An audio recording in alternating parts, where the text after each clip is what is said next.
नमस्कार, मैं हूं गीता ठाकुर और आप देख रहे हैं नेशन स्पीक्स।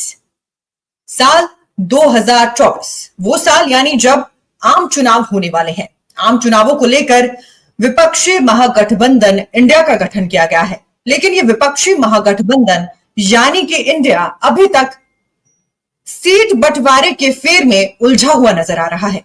एक तरफ इस महागठबंधन में अभी तक सीट बंटवारे को लेकर कोई प्लान, कोई फॉर्मूला तय नहीं हो पाया है। वहीं दूसरी ओर बीजेपी ने जीत की हैट्रिक के लिए प्लान तैयार कर लिया है। जीत के लिए बीजेपी ने जो प्लान तैयार किया है उसका नाम है राम। इस प्लान में आर से मतलब है आरएसएस से, ए से मतलब है अयोध्या से और एम से मतलब है महिला और मुस्लिम फैक्टर। ये राम प्लान के जरिए कैसे बीजेपी इस साल होने वाले लोकसभा के चुनावों को जीतती है या फिर जीत की हैट्रिक लगाती है, चलिए इस पर एक विस्तृत चर्चा करते हैं। सबसे पहले आपको बता दें कि उत्तर प्रदेश के मुख्यमंत्री योगी आदित्यनाथ मंगलवार यानी 9 जनवरी को अयोध्या पहुंचे। सीएम योगी ने पहले हनुमानगढ़ी जाकर माथा टेका और फिर राम मंदिर गर्भगृह में जाकर पूजा की। उन्होंने राम मंदिर प्राण प्रतिष्ठा कार्यक्रम के लिए अयोध्या में चल रही तैयारियों का जायजा भी इस दौरान लिया है। यूपी में लोकसभा की 80 सीटें आती हैं। पड़ोसी राज्य बिहार में भी राम मंदिर को लेकर गोलबंदी हो रही है। वहां की 40 सीटें दिल्ली का रास्ता और भी आसान करती हैं। इसीलिए बीजेपी 22 जनवरी का कार्यक्रम भव्य और अलौकिक बनाने के लिए अयोध्या से दिल्ली तक बैठकें कर रही है। इसके साथ साथ 14 जनवरी यानी खड़मास के बाद बीजेपी मिशन 2024 को नई धार, नई रफ्तार देने वाली है। लेकिन प्लानिंग को जीत का फुल प्रूफ फॉर्मूला बनाने के लिए तैयारियों की जरूरत होती है। इसीलिए जेपी नड्डा की अगुवाई में बीजेपी की मंगलवार को दिल्ली में महासचिवों की बैठक होने वाली है। ये बैठक काफी महत्वपूर्ण मानी जा रही है। इस बैठक में लोकसभा चुनाव और राम मंदिर की प्राण प्रतिष्ठा को लेकर रणनीति बनेगी, या यूं कहूं कि रणनीति बनी है। 2024 के चुनाव में भव्य राम मंदिर का निर्माण एक अहम मुद्दा बनने वाला है और बीजेपी प्राण प्रतिष्ठा के कार्यक्रम को ऐतिहासिक बनाने में कोई कसर बाकी नहीं रखना चाहती। बीते रोज हुई बैठक के बाद आज हो रही बैठक काफी महत्वपूर्ण मानी जा रही है। ये बैठक 2 बजे तक अयोध्या में आयोजित होगी। इस बैठक में संगठन महासचिव बीएल संतोष, महासचिव सुनील बंसल, विनोद तावड़े, तरुण, यूपी बीजेपी अध्यक्ष भूपेंद्र सिंह और प्रदेश संगठन मंत्री धर्मपाल शामिल होंगे। बैठक का एजेंडा प्राण प्रतिष्ठा के बाद अयोध्या आने वाले श्रद्धालुओं को परेशानी से बचाना है।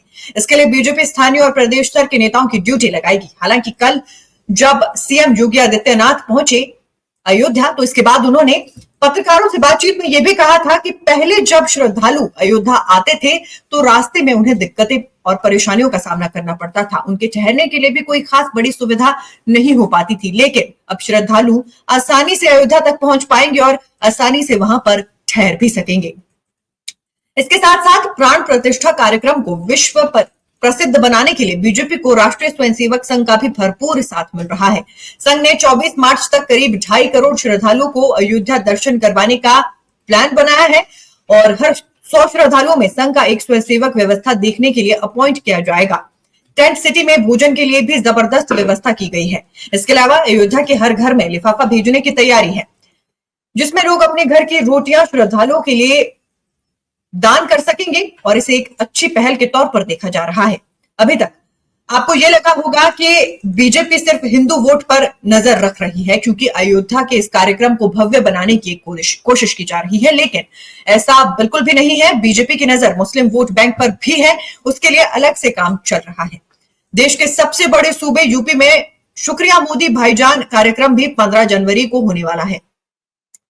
2014 हो या 2019, मोदी की प्रचंड जीत में महिला वोटर्स का रोल काफी अहम माना जाता है और इसीलिए मंगलवार बीजेपी महिला मोर्चा की बड़ी बैठक दिल्ली में हुई और जल्द पीएम मोदी को लेकर महिलाओं से जुड़े एक बड़े कार्यक्रम की भी तैयारी की जा रही है, यानी कि ऑपरेशन राम, जिसमें सबसे पहले आरएसएस, फिर अयोध्या और फिर महिला और मुस्लिम वोटर्स सभी को साधने की कोशिश की जा रही है।